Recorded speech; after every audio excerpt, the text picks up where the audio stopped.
Hey, this is Rob Dukes. This is the Put Up Your Dukes podcast. How's everyone doing today?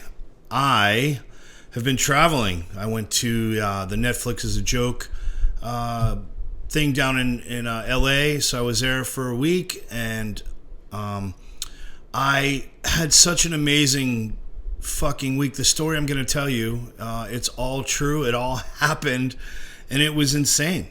Starting with I originally traveled to sit down with my friend Greg Fitzsimmons, a podcaster, a comedian. He is a writer. He's done so much in his life. His life has been pretty prolific to this point, and he's become a friend over the last year or two. Great guy, very funny, and if you get a chance and he's in your town, go see him in a club because you will not be disappointed. So we drove out,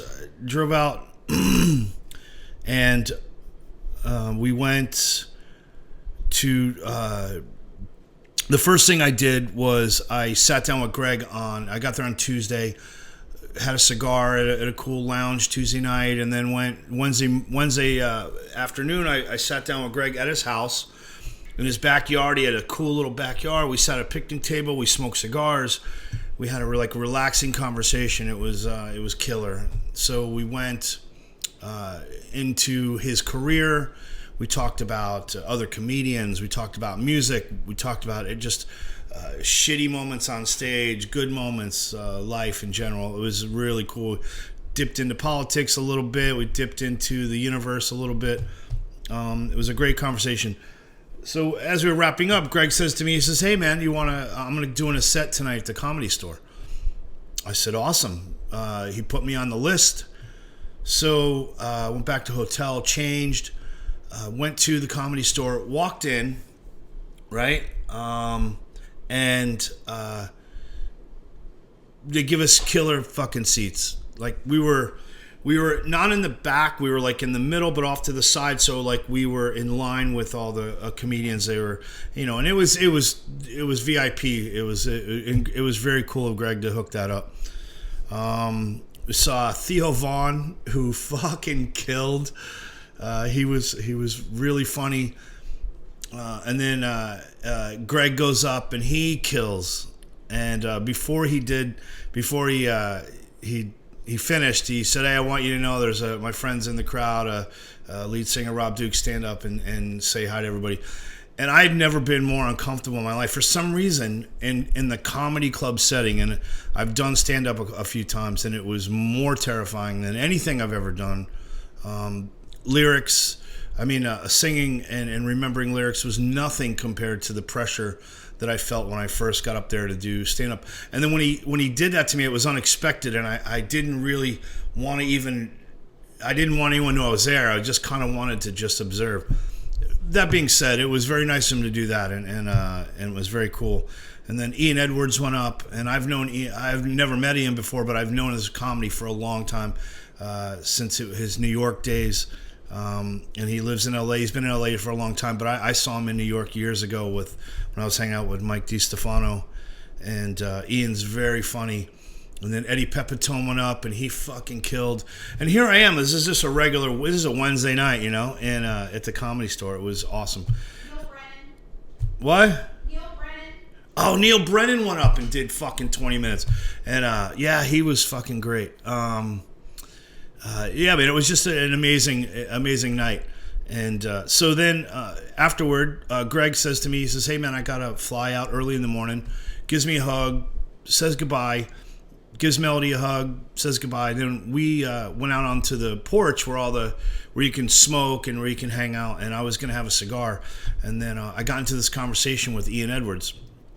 And Ian's a great guy. And I was reminding him bits of that he did 15, 20 years ago, and we were just laughing, and he says, what are you doing in town? And I guess Greg had told him that I was somebody important, and it felt kind of cool.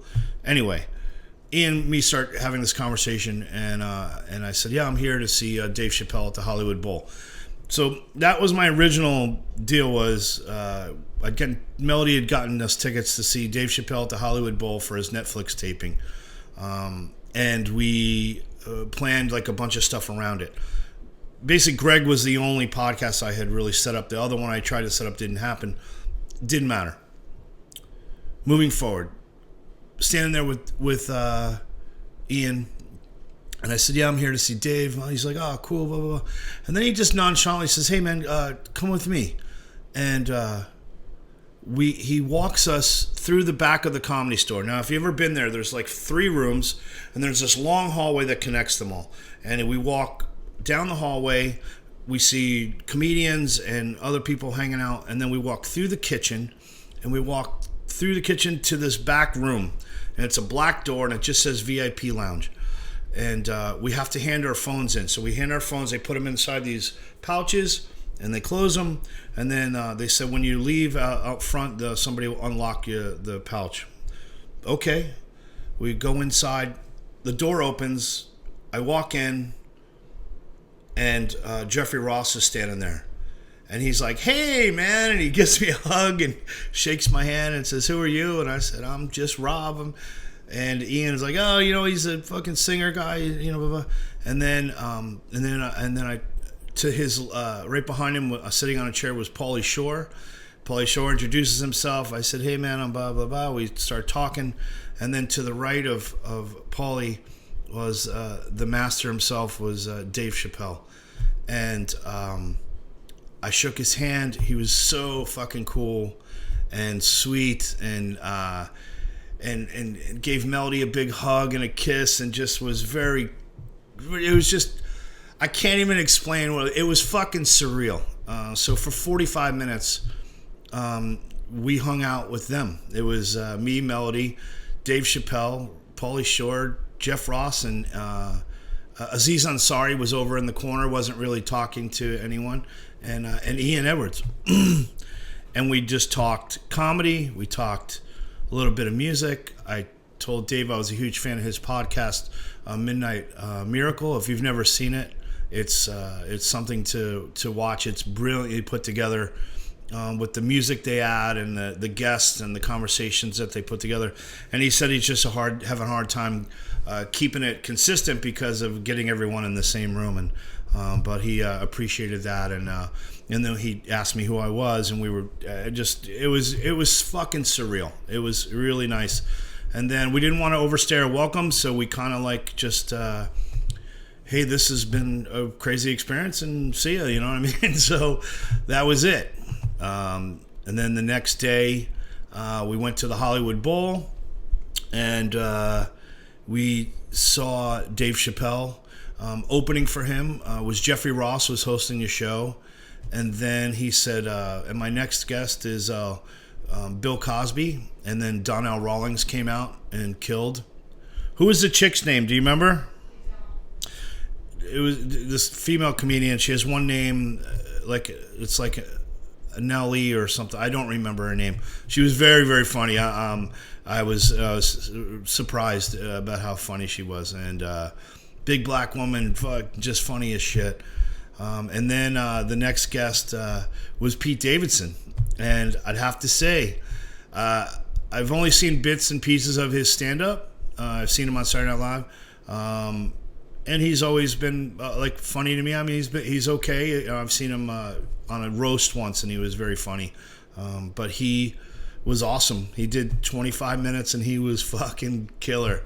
And then Erykah Badu came out and did 5 songs, and she had this badass band. I mean, they were fucking killer. And then they clear the whole stage, and the man himself comes out. Oh, Jeff Ross did he brought up people from the crowd, and he roasted them for 10 minutes while they're breaking down the band stuff. And then and Dave came out, and he was absolutely brilliant. I mean, what was crazy was the crowd was eerily quiet. There was laughter. I'm not saying they weren't laughing. They were hanging on his every word. It was like inside I was laughing, but I didn't want to miss the next joke. So that's some of the feeling that I got from the crowd, that they were. I mean, it's going to be a great special. I don't know if he did 4 nights. I don't know if he's going to mix them all together. and make one, or is he just going to use that one? But if he just uses that one, it was fucking brilliant. So Thursday was insane. We left. We went and had a cigar and was like, just so now we're like floating on clouds because of the situation we had just been into the 2 nights before. So the next morning,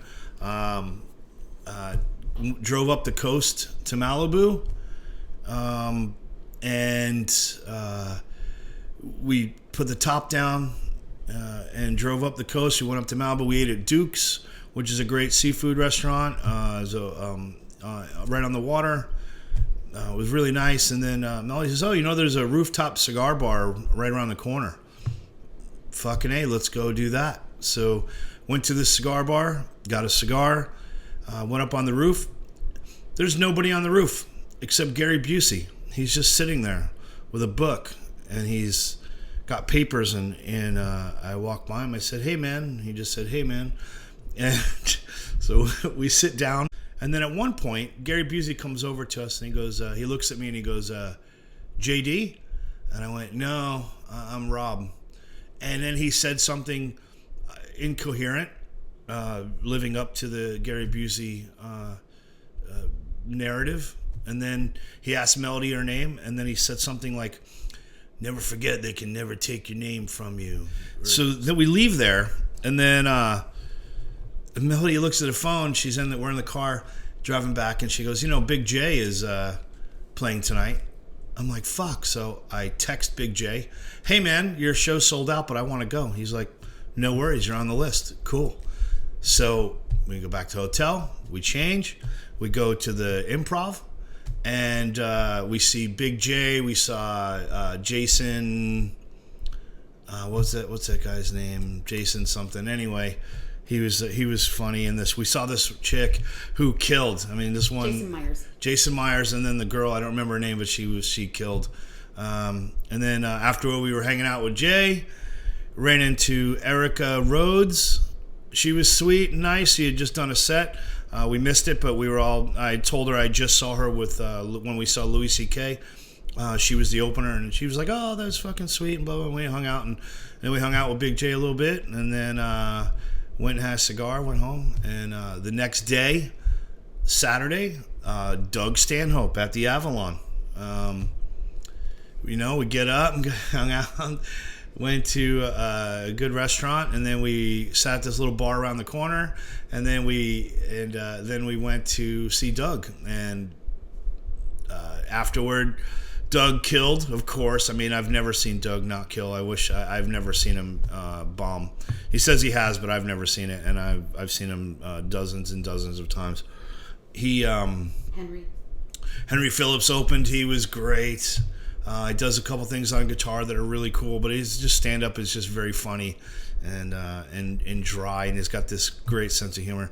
Anyway, we hang out with Henry and Doug afterward in the little room, and then they were like clearing the club out to do another show. So they were like, so Doug's like, "Hey, we're going over to the Comedy Store. Let's go over and hang out." Okay.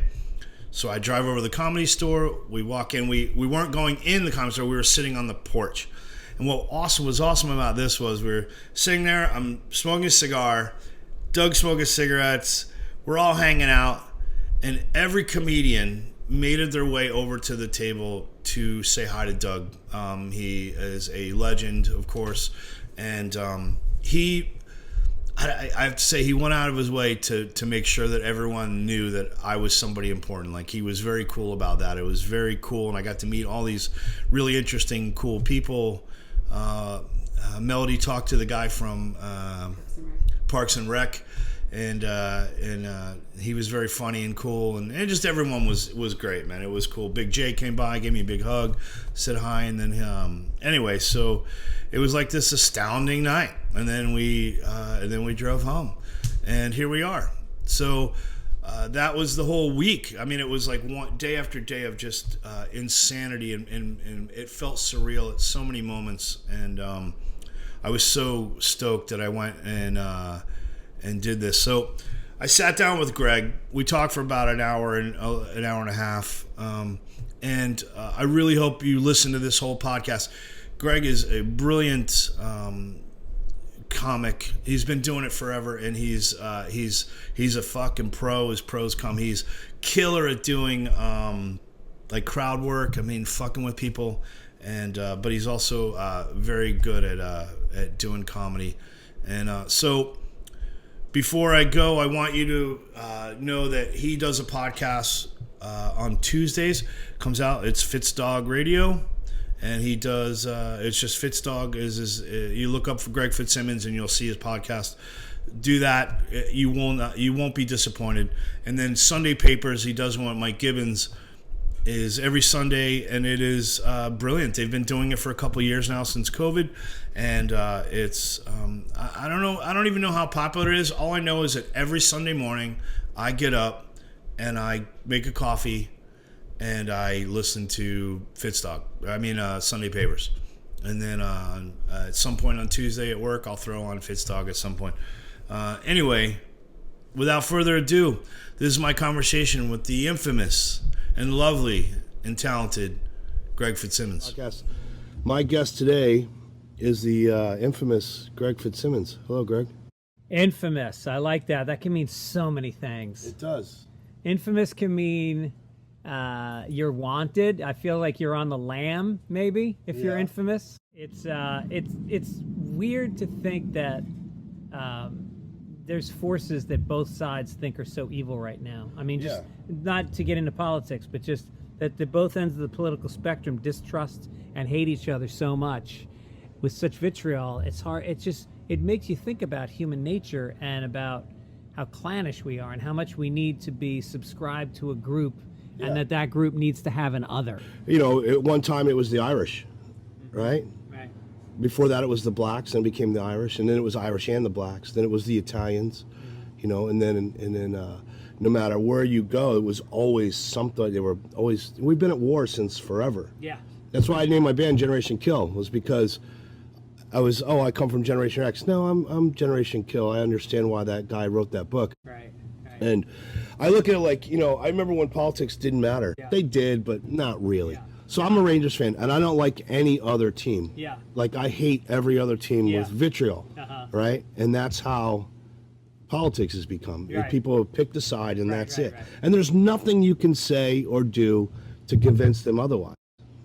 Yes, and you know, and I've seen the same look on the face of a guy who doesn't like a call against his team. Exactly. At a Flyers game, you see his face behind the glass screaming at the ref with a hatred that's level 10. Like he would physically attack his ref if he could. And you see that same thing with politics, and you realize, like, yeah, there's something innate in us that needs to get that worked up. And you wonder, like you said, do we need a reset? Do we need to, like, get rid of adrenaline in the levels that it still flows into our body? I think the left are really insane. Yeah. And the right are really insane. And when they bring religion into it, it makes it even crazier. There's been a movement to the right that's become like a race to see who can outdo each other in being conservative and being Christian. And, I don't know. I was raised Catholic, so I feel really mixed about it. I'm not one of these people that categorically just thinks that all organized religion is evil. You know, like, I got a lot of good stuff out of it as well. Right. But I think you got to be wary of it, and it's gotta be. I think there needs to be more interaction between the law and religion. Like, the fact that you've got all these fucking child molester priests, and that their records have not been turned over. That there's there's evidence that's being held by the church in cases where guys serially molested children for decades. Yeah. And those guys are free because the church is supposed to police themselves? Bullshit. You know what happened to me once? What? I got arrested, and I ended up going to AA meetings because I was drunk when I got arrested. Yeah. And I had to go to, like, court-ordered AA meetings. And they were at this church, and I've never told this story before, ever. All right. So the main priest, who was at a Catholic church, and he said he was complimentary to me and this other kid that were coming in there, And then he said something about like you got some really big muscles there, because I lifted weights at the time, and I was 17 years old, and I was fucking jacked. Yeah. And it felt really weird, right? To where I said something to the guy who was driving us. It was this like 26-year-old kid working at a place that would from a youth group that would drive us there, and he told someone else, and I had to go in a room and fucking say what he did, and he was like, well, that's not true. And I was like, you're a fucking liar. You're a fucking liar. And they had to drag me out of the room, dude, because I was gonna beat the shit out of him, because I knew, you know that feeling, and I knew, and come to find out later, I was right. He was a molester. Yes. Really? Yeah. And this was in Brewster. Do you think that court-ordered AA works, or do you have to show up on your own volition? No, you got to want to be there. Yeah, it's like we got sober because we were done with what was happening. Yeah. You know what I mean? And I was the same way. That doesn't work. You can't force somebody to do that. You know? I know. It's a program of attraction. Yeah. It's literally like the marching orders of the program. Well, what I read was that 5% make it. Is that it? 5%. There's this comic named Teddy Bergeron. Rest in peace. He just passed away a couple weeks ago. And he had this bit about, because I got sober in Boston, which is like, you go to those AA meetings, those guys are hardcore. And you go in and they get as addicted to the program as they were to the booze or the drugs. Yeah, I know those guys, yeah. And they go in and and it's like a white knuckled sobriety. There's a toughness about it. And he goes, I used to like to go to those meetings, and I'd sit in the back and I'd shake up a soda can, and then when a guy would get up there and he'd go, and I can proudly say after 15 years I no longer have the desire to drink. And then I crack the soda and he goes, where is it?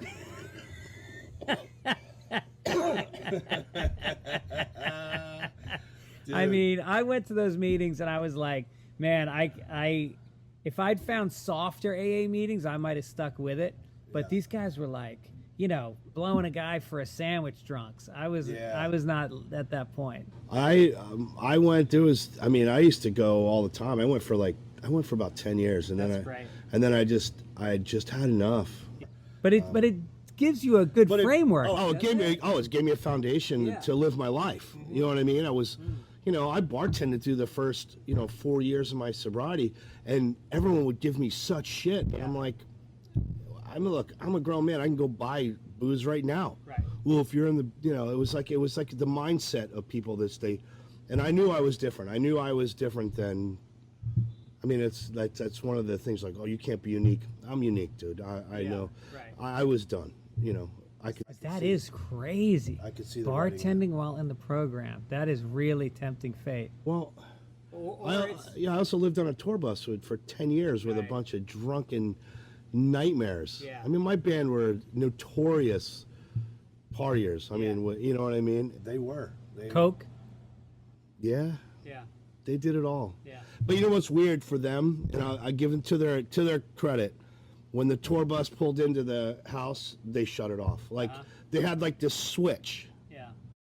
But me, I know myself. Like I think I had a blackout for like 18 months of my life. No shit. How old were you? I think 19 to about 21 was a big blur. Yeah. It's pretty blurry. Did you get any DUIs or anything? Yeah. Yeah. Was that a wake-up call? No. No. My wake-up call was I have 1,800 stitches in my face from a bottle under my beard. I got hit with a bottle by a neo-Nazi skinhead. At a show? At a punk rock show in Florida. You were in the crowd? No, I was I was in the band, and we were done. And they were all hanging out, and there was this get-together afterward, and ended up a fight, and I was in the middle of it, and next thing I know, man, I'm in the hospital. Damn. And it was Looney Tunes. I was drinking for days straight. I was like the Leaving Las Vegas guy at the end. I was bad. I was Where were you living? Haverstraw, New York. Yeah. Haverstraw is about as bad as it gets. Yeah. What about you? My bottom was I had two. I mean, I quit young because I started young. I mean, when I was 12 and 13, we were already getting fucked up every weekend, and it went straight through. Yeah. And I enjoyed it. I wasn't like a horrible drunk, but then when I found comedy, it was like the first thing I ever found that I felt like I was good at. You know, like I was never a great. I played sports my whole life. Never a great athlete. Never great in school. But then when I started doing stand-up, I was like, wow, this is like, I dreamt of doing it since I was a little kid. And I was like, holy shit, I think I can do this. Like, I think I can make a life out of this. And I got on stage in Boston around Christmas. They used to have a benefit for the Children's Hospital at Christmas. And Nick's Comedy Stop was in the theater district, which is where all the hookers were. And so the hookers used to hang out at Nick's Comedy Stop in the back of the room. Huh. And there was a place called Dominic's next door, and we used to all hang out with the hookers and the strippers. And so this benefit was called Tits for Tots. And the women would walk around, the hookers and the strippers would walk around topless with hats. And each of the comics would go up on stage, and we would do sets, and it was like started at noon on a Friday. Right. And it was all the union guys from Southie and Dorchester. It was all the tough guys, the cops, the bricklayers, the pipe fitters. They were all in the crowd drinking hard whiskey at noon on a Friday, and the girls are walking around with the hats. And so I'm drinking with some guys that I was on a hockey team with these guys from Southie, and I'm sitting with them, and I'm like, yeah, I'm going up there. I'd only been doing it for a couple years. Like, I'm going up.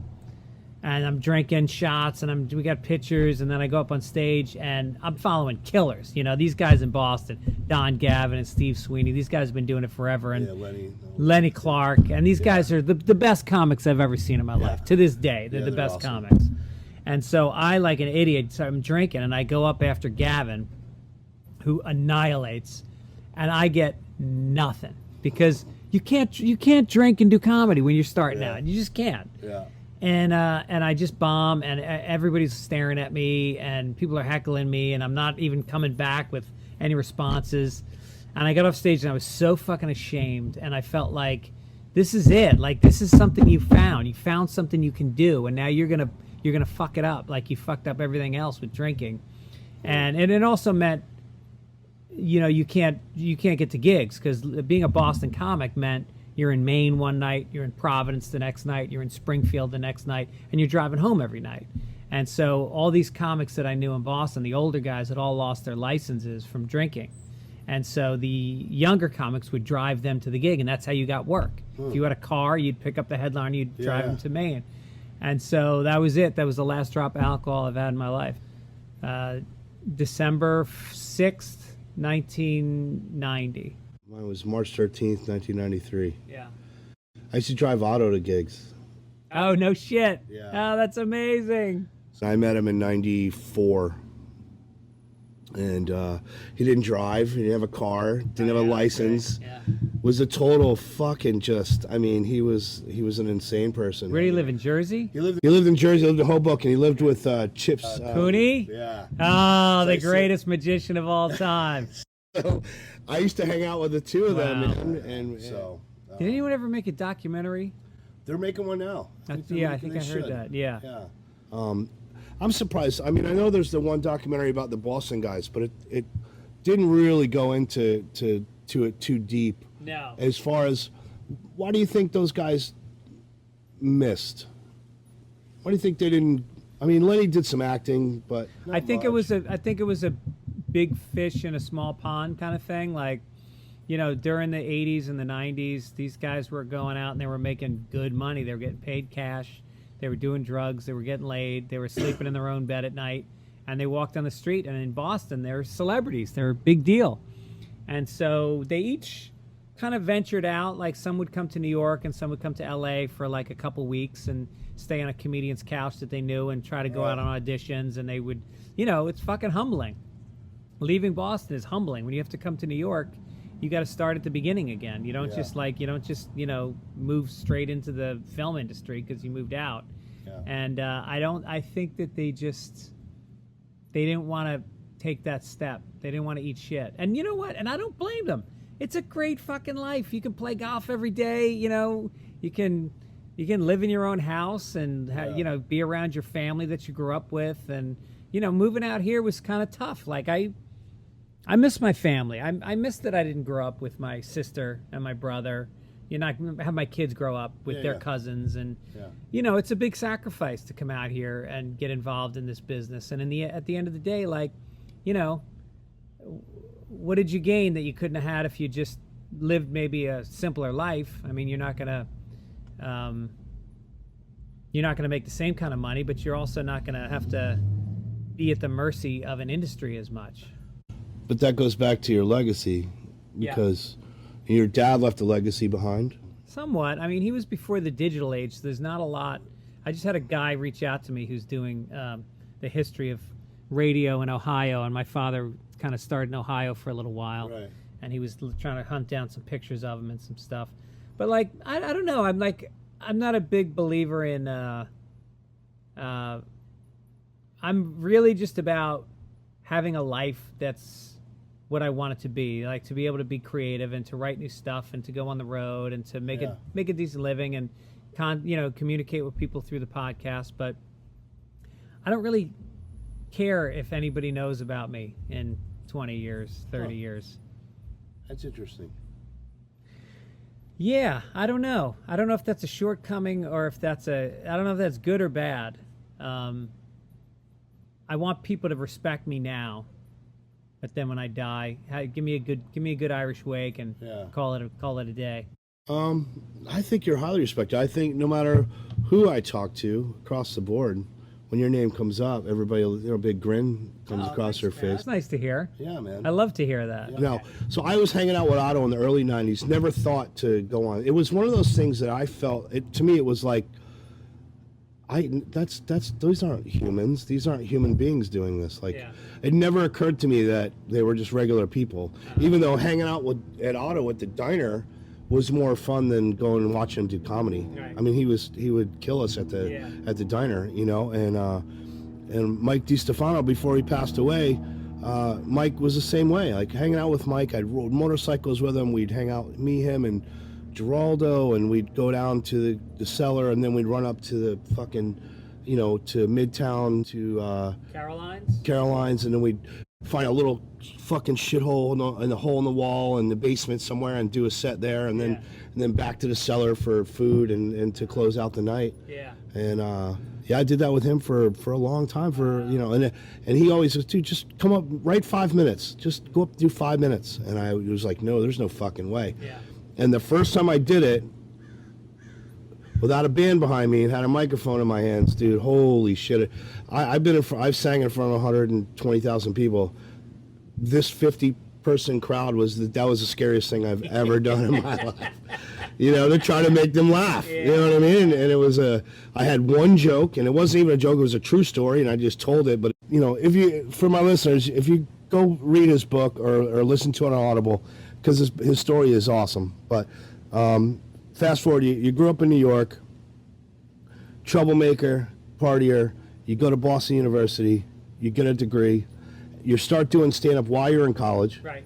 And then right in the middle of all this, instead of following the path of all those guys in Boston, you decide, nope, I'm going to move to New York and start comedy there.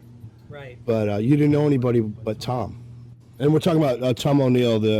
He's an investigative reporter, like a writer. He's a journalist. His book is called Chaos. Yeah, Tom took me in, and then and I signed up for an acting school. It was a 2-year acting program. So Monday through Wednesday, I went to acting class during the day. Went out and did spots at night, and then on the weekends I would fly out. I did a lot of college shows back then. So I would do colleges. I did some clubs. What did the colleges pay? They paid more than the clubs because the club wasn't a lot of money, right? I would make, at the time, when I was starting out as a headliner, I was probably only making about $1,500 a week, and I would do a college and I'd make like $3,000, and that was just one show. Okay. So I would try to line up a few of those, and then I'd be good for the month, know. Yeah, and then I could just stay in the city and do local spots, focus on the acting. Who hung out in the basement of this building? All Italian ladies. Right. It was all Italians, because this was the real Little Italy. It was this is where De Niro grew up. This is where Scorsese grew up. I mean, St. Patrick's church across the street was the school that Scorsese went to as a kid. Okay. And so Mean Streets was like literally the block that I lived on, and the Ravenite Social Club was one door over and downstairs from the building that me and Tom lived in.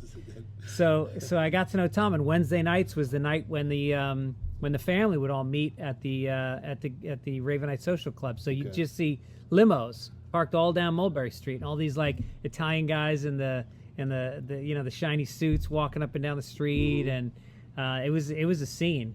And then there was a girl. Oh God, what was her name? There was a woman who walked a dog up and down the street, and she would play the numbers. So you'd go up and you'd give her $1, and you'd give her 3 numbers, and the numbers would come up. It was whatever the last 3 digits were in the purse at Aqueduct in the race the day before. So you'd open the New York Post, see the last 3 numbers. That was the number. Right. And so it paid. I think it paid 500 to 1, even though your odds were 1,000 to 1. But Gina was her name. But everybody give Gina $1 or $5, $10. All those numbers she had in her head. No shit. She remembered everything in her head. Never wrote anything down. Wow. Yeah. So Tom knew about an apartment that was opening up on the 6th floor next to him. So he got me in. He slid me into that. Okay. For which he will never let me forget it. No, he reminded me of that. He told me that story at least 3 times. Yeah. He put a roof over my head.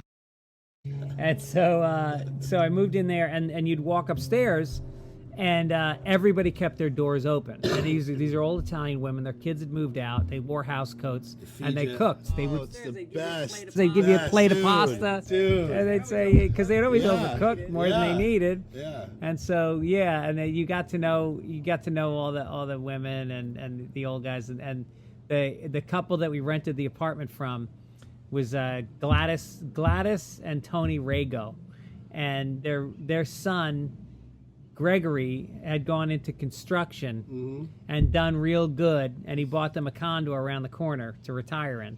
So they had this rent control place that I later found out because some mail showed up at the house for them, and I found out that they were paying $238 a month for this 2-bedroom apartment, and they were charging us $1,000. Yeah. So the first day of the month, now first of all, we move into the apartment, and they go, "We're going to leave the furniture for you." And it was literally the couches with the plastic on it and the Formica countertops, and we opened up the end table, and there was shell casings and a wiretapping device.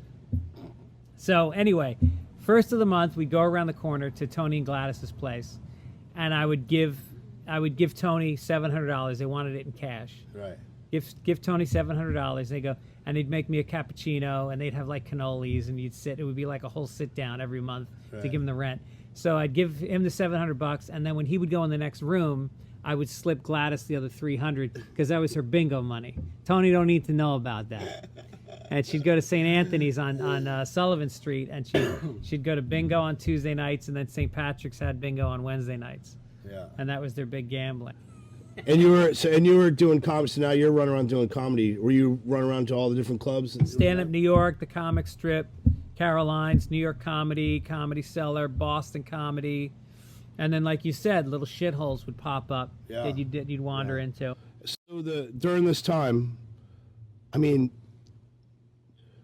like I know you play golf, and when you hit one good shot, it brings you back. Yeah. Right. That's the only reason it brings you back. Yeah.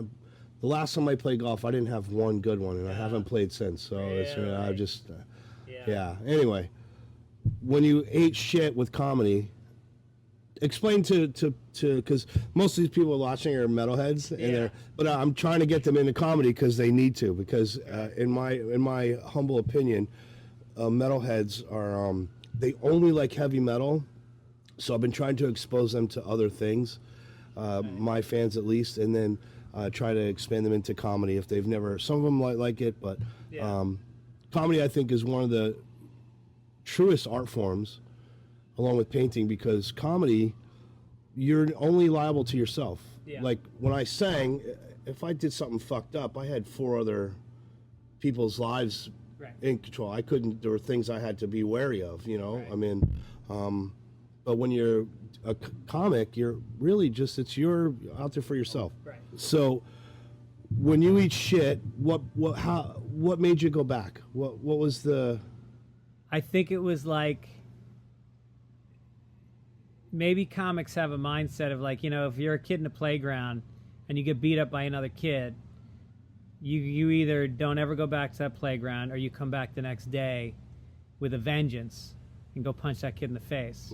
And that's what stand-up felt like. Like if I got beat up on stage, I went home, I wrote some new shit the next day, I showed up fucking, you know how like, I'm sure you are when you're backstage and you're getting ready to go on and like how your juices flow and you get hyper focused. Like, I mean, I look at you sing and I think, how does this guy spit out that many fucking words this fast, that strong? And it's like there's something in you that has to be at the top of your game to achieve that in that moment, to perform at that level.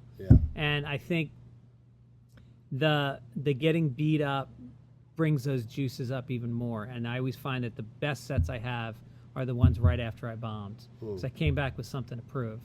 And I feel like I don't think I would have been successful in life at anything else.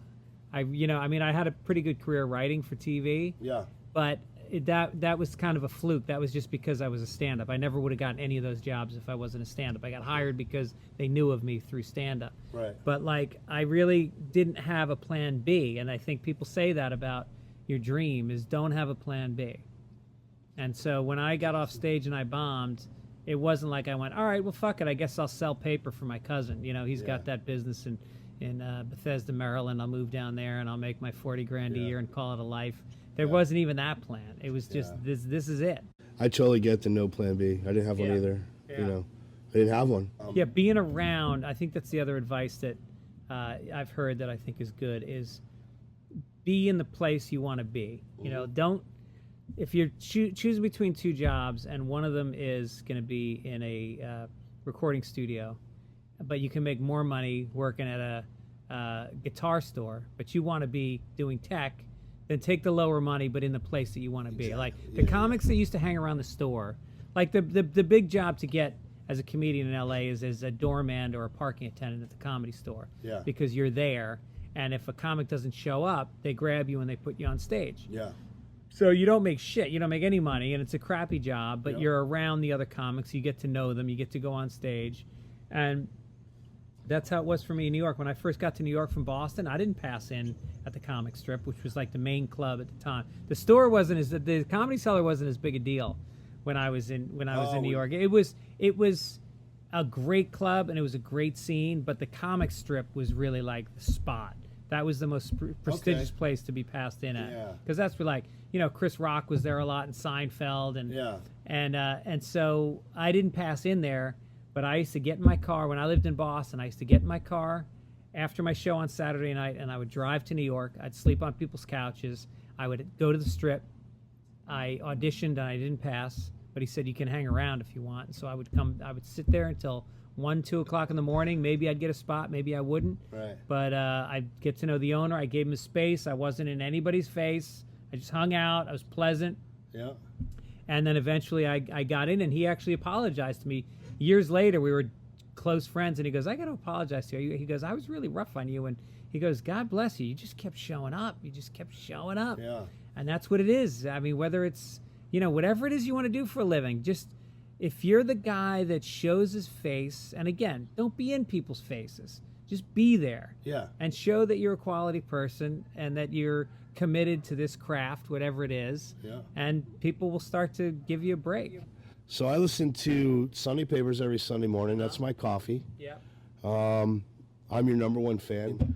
I know that. You and Melody are like you guys like really represent what doing this podcast is all about. I mean, the podcast accomplishes a few things. It gives me an outlet to be creative. It gives me a way to stay in contact with stand-up fans that I can invite to my shows. And we earn some money from the ads, but it's also like there's a community that's come out of this of people like you that I've gotten to know. And you guys immediately, Melody started making art for us. You started making music for us. And it made us feel like, wow, people really care. Like, I don't know that we keep doing it. That's like the thing that makes us feel like we owe it to people to keep showing up every week. Well, the thing that I noticed about right from the very beginning was, you know, I was listening to Howard when he was on AM radio. when he was in the afternoons. I mean, I'm a New York kid. NBC, was that? No, it was it was on NBC, and he used to. Yeah. So, it was AM radio in the afternoon, and he would fucking call and harass everybody from Chevy Chase to fucking Imus in the morning. He hated and he hated everybody. He hated your dad. He hated everybody. He was such a fucking nightmare. Yeah. But I kept listening, right? And I listened all the way up until, and I loved listening to Howard. The interviews were awesome. He was a great interviewer. He didn't seem to pull things out of people.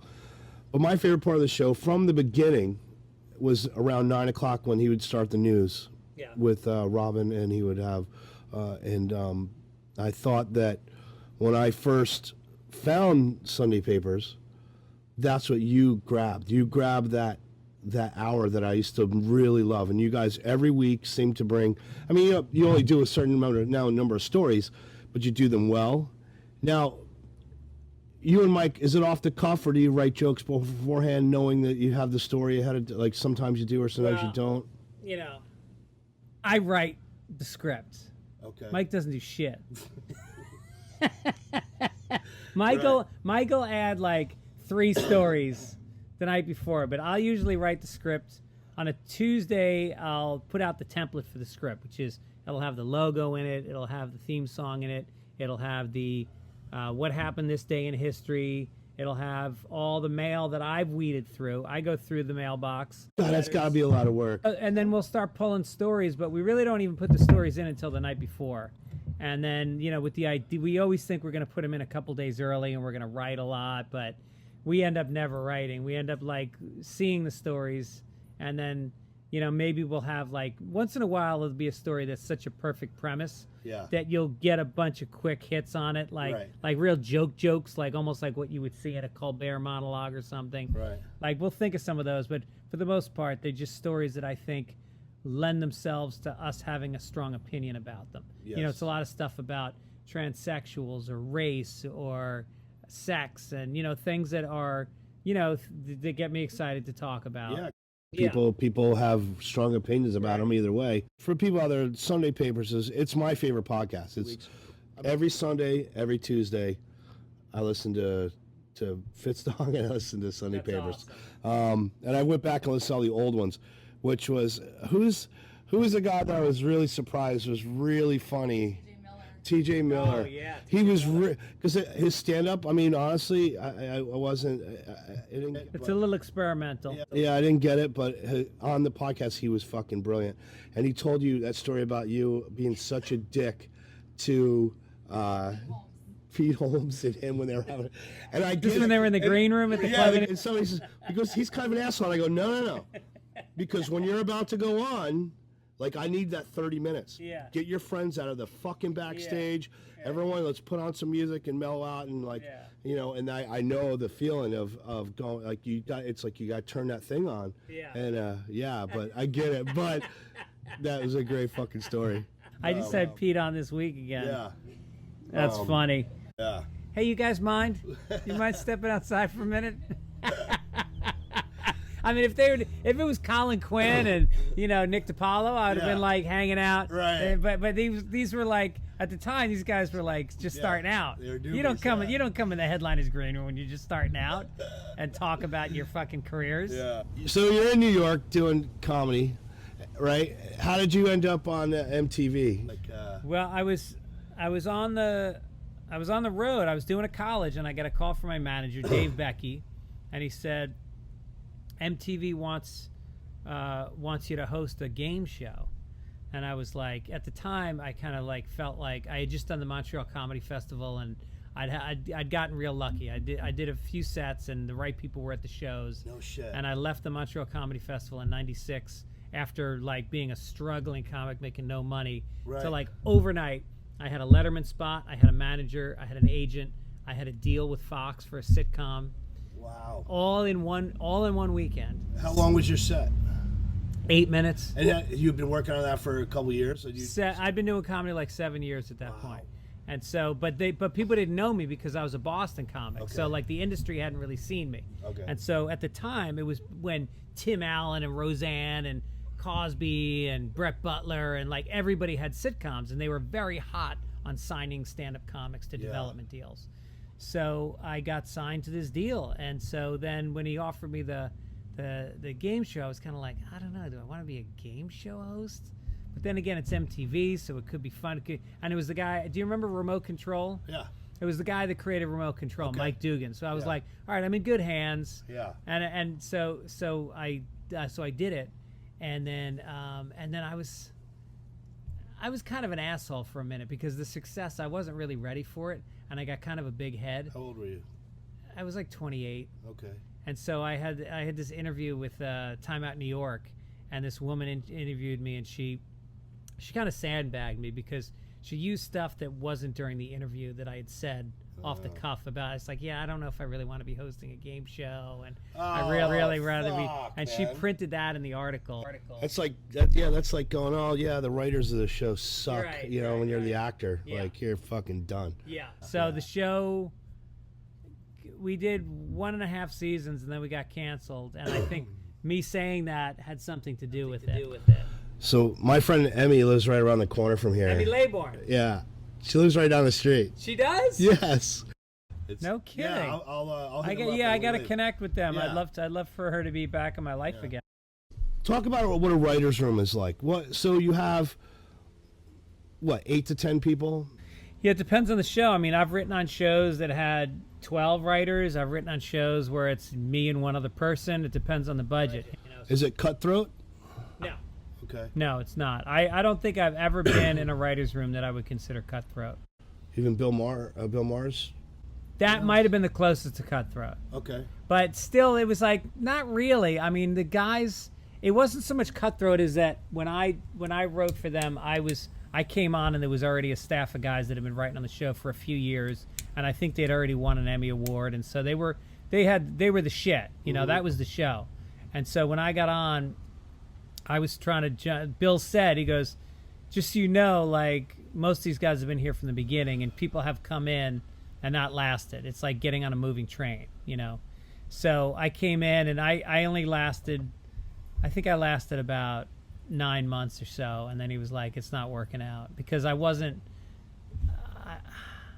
I wouldn't say smart enough.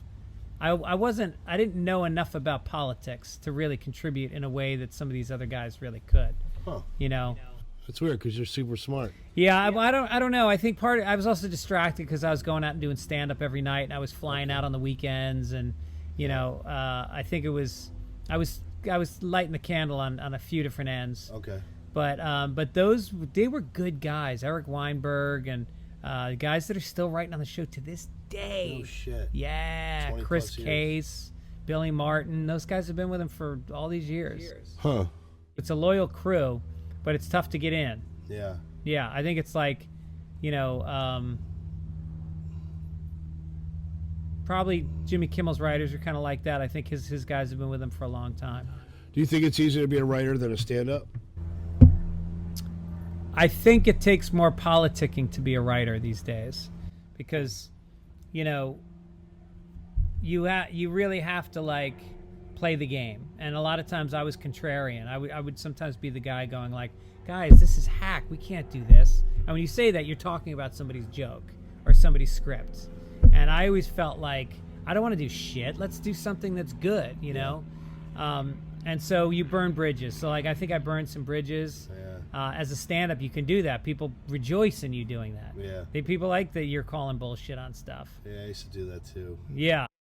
I'd shit on other bands. Yeah, oh, really? I'd shit on crowds. Yeah, but it was more for like I was more like a hockey guy. You know what I mean? Like Right. hockey fans, they shit on each other, but at the end, we're both watching hockey, man. Right, You know what I mean? right. But I'm not gonna fist fight you, but I will tell you your team's a piece of shit, Yeah. and that's how I was with the crowd, and a lot of times it was a back and forth, but when you're burning bridges in that writer's world, Small world. There's X number of people. I mean, you look at a guy like, who's the guy on CBS that produces all the sitcoms? There's one guy, and he's always got 2 or 3 sitcoms on the air at one given time. And so, like, if I had wanted to follow that road, I would have had to stop doing stand-up and really been the guy that goes to the parties on the weekends and, goes out after work with people. And I was always more like, I I want to go home. I want to see my 2 young kids, which is the reason why I'm taking these writing jobs in the first place.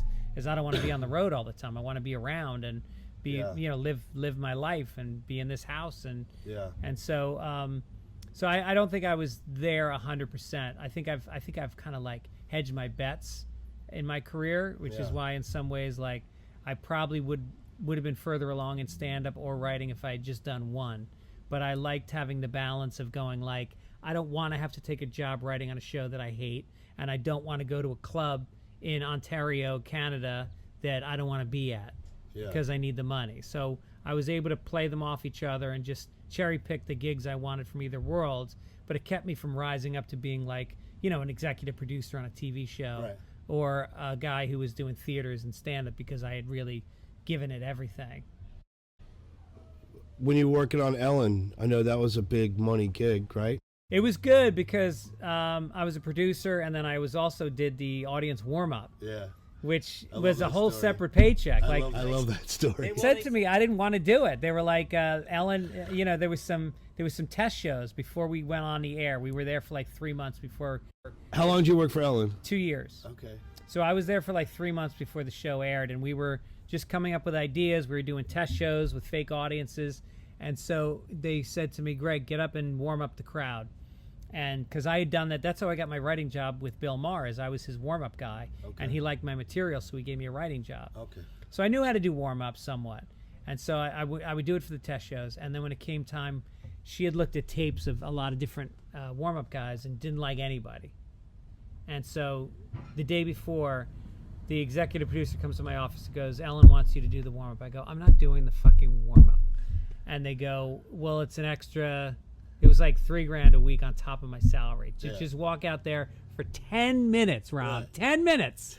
And just go like, hey, everybody, welcome to the show. Here's a couple T-shirts. Dance it up. Have fun. That was it. I'm thinking college kids pay. Yeah, I get exactly. It. Yeah, man. So I did it, and it was like, and I stayed there longer than I should have because I wasn't happy after a while. Oh. But... So you had to sign an NDA for that gig, right? Yeah. And you're not allowed to talk about too much of it. No, I can't.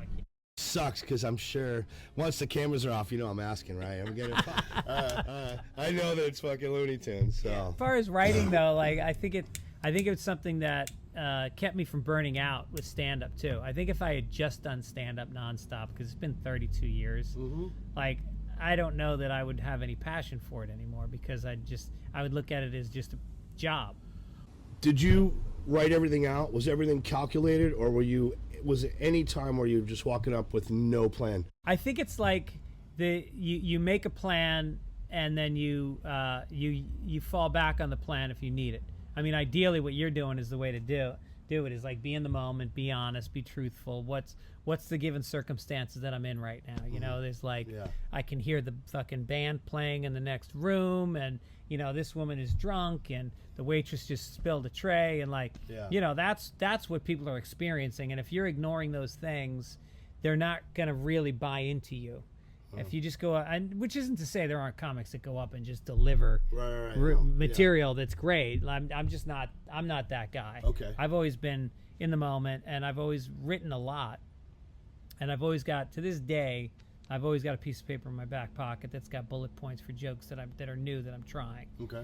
But in a perfect world, I go up and, you're gonna come see me tonight at the Comedy Store, and I'll do 20% will be off the cuff, and 30% will be brand new stuff, and 50% will be stuff that's tried and true that I've been doing for the last year or so. Right. Do you get to a point where you throw away your old material and start over, kind of like the way Carlin and Louis do this? No.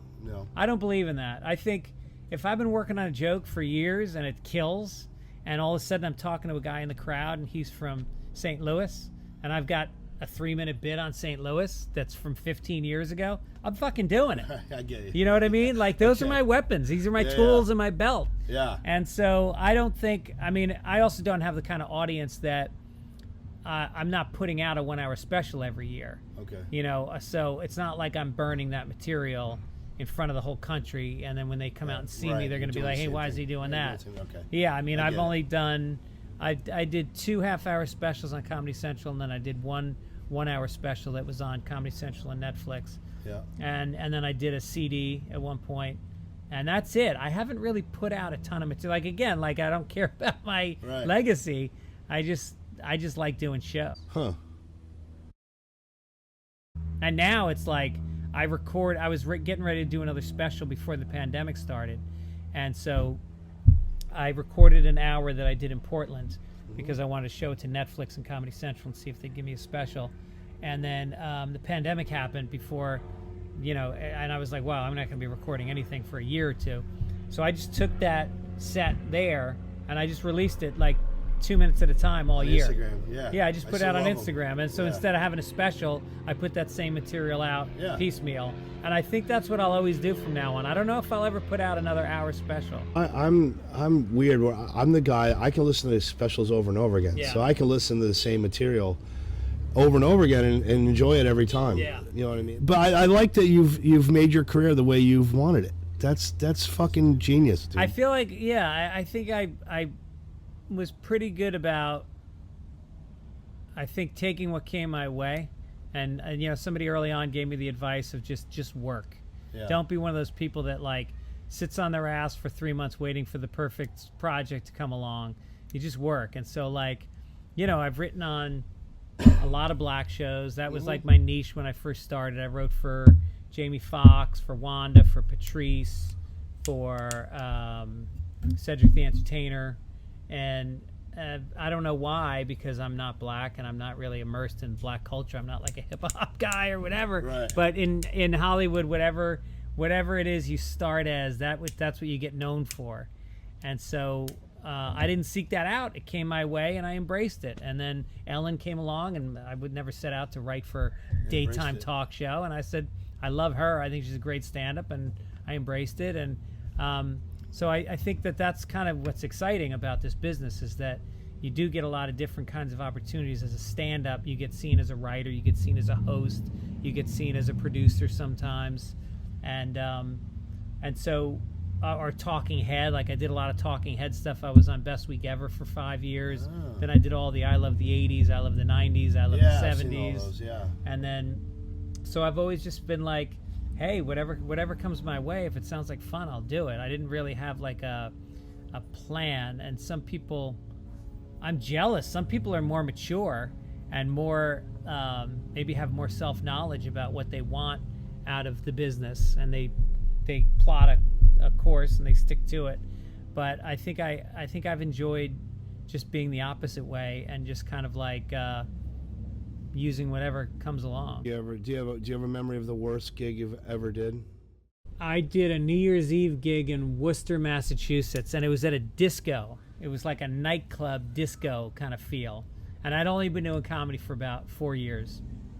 And I get there, and everybody's dancing, and it's fucking packed, and it's New Year's Eve, and people are shit-faced, and it's Worcester, which is just like a dilapidated post-factory town where people have no hope, and this is all they got. This is Saturday night, it's New Year's Eve, and I go out and I go, all right, so what's the plan here? And the DJ's like, you're gonna go on at 11:45 and I'm gonna do a half an hour of stand-up, and I'm gonna bring them in it. I go, that's the worst idea I've ever heard. Yeah, that's. So I go up, so then I go, well, where's the stage? She's like, wherever you want it, like On the floor. On the floor. So he hands me a wireless microphone, and all of a sudden at 11:45 he just stops the music, and my intro was, and now for some comedy, here's Greg Fitzsimmons, and everybody just stops. They're literally looking around. And they don't know where I am because I'm not tall, and I'm standing in the middle of the dance floor, and people are looking around, and they hear me, and I'm going like, hey, you ever go shopping? And you notice? And they're all looking around. They start getting angry because they want to dance, and they're like, who is this guy? Where is this motherfucker? And so people are yelling at me, and I start walking around, and I start just doing crowd work. I start shitting on people. And it's kind of working because it's Massachusetts, which they love. So I'm kind of roasting guys. I look at this guy with the members only jacket, and so then I go over and I see the women's room. And so I think, all right, I'll open up the women's room and I'll yell in at the women. I open the door. All it is a toilet. It's just a room with one toilet, and there's a girl sitting there with her pants down, taking a dump. And so she screams, And I go running outside, and I keep roasting people, but little do I know, she comes out and she tells her boyfriend what happened, and now he's looking for me. And now he comes at me, and he pushes me, and then people jump in and they break it up. And I dropped the microphone, I fucking ran out the door, I got in my car, and I drove to New York. I didn't even get paid. I was just like, fuck this place. Yeah. It wasn't even midnight yet. It was like 11:50. I just remember being in my car and turning on the radio and hearing them count down to midnight as I was driving to New York. Holy shit! That's a nightmare scenario. Because stand-up, you really need to be a little higher. You need to have the lights on you. Mm-hmm. There's some advantages that we have as comedians. If I have to start out on the same plane as you, it's not really going to work. Yeah, like being in a band and playing on the floor with the crowd is two things. It can be either really weird and not fun, or it can be engaging and fun. Depends, but but I understand. It went a little bit above. Yeah, dude, what a. So they were hoping. Was he expecting you to do the ball drop? Yeah. All right. And then do more stand-up afterwards, as if people weren't going to Worcester, Mass. They're doing a line at midnight. Yeah. They're going to try to get a hand job at midnight. Yeah. There's no. Or do 8 shots. I want to hear some guy talking. Right. Yeah. Right. I'm not even good at that point. I've barely been doing stand-up. What was the best gig? Best gig that stands out. One that for you, not for. It didn't even matter what the crowd was. Just. I think I did. I used to open for Artie a lot on the road, and it would be fun. It would be like me and Nick DiPaolo and sometimes Stuttering John, and we'd go to different places. But 2 of those gigs stand out. One of them was Radio City Music Hall, which was obviously, as a New Yorker, I mean, it doesn't get any better than. And so we did that, and Howard showed up, and he was in the crowd, and it was all Stern fans, and it was just, I just remember being very loving. It was just like everybody was just so supportive, and it was amazing, and my family came, and we all hung out with Howard after the show. And then the other time was with Artie at Universal Amphitheater, which holds it's got to hold 6,000 or 7,000 people. So it's a big crowd for stand-up, bigger than I was used to. And I went up, and backstage was Henry Hill, the guy from Goodfellas, and Ron Jeremy, all the people that were related to the Stern world were all backstage. Okay. Melrose Larry Green and all these characters. And then I went up on stage, and it was great. I'm doing good. And then I said something about Mexicans, and this guy stands up and he starts yelling shit at me from the middle of the crowd, and he was a gangbanger. And so and this, you can look at it on YouTube. And so he starts yelling at me, and then I just fucking ripped him apart in front of 7,000 people. And then security came, and they dragged him out, and he's yelling, and I'm yelling, and the place went fucking crazy. Awesome. That's a good one. Yeah, that was fun. Oh, I saw Artie when his first show back with I was with Stanhope. I just did a movie with him. I know. It was fun. We were in Chicago for a few days, and it was so funny watching him set up camp at the. He's a very good actor. He is a good actor. He was great on Louis, man. I mean, amazing. I mean, that's what got him this movie, because it's essentially the same role. It's like an alcoholic comedian who's just been on the road too long, who's at the end of his rope. Yeah, I mean, it's really not. It's not a stretch for him. It's not a stretch. I wonder how he's reacting to this Johnny Depp trial. I've heard him talk a little bit about it, but she's a lunatic, man. I mean, here's the thing, right? I get men are pieces of shit, right? Yeah, we are. And we need to listen to them, but we don't need to listen to all of them, because there's a faction out there that are fucking crazy. Yeah. You know what I mean? Well, Melody's fucking nuts. I mean, listen to that evil laugh. Yeah. Everybody, if you want to listen to the best podcast on podcasting, I mean, it's Sunday Papers with Greg and Mike, and they are absolutely brilliant. They're really funny, and it's very entertaining. And it's a good hour and a half listen every Sunday. Greg has another podcast that he does. He has a guest on every week.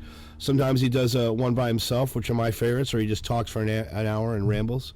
And you do another one with Allison Rosen called Childish. And you talk about kids and not that much. Yeah, it started out being just about kids, and now it's like it's kids, but it's a lot of other stuff too. Yeah. A lot of other stuff. Yeah. Yeah.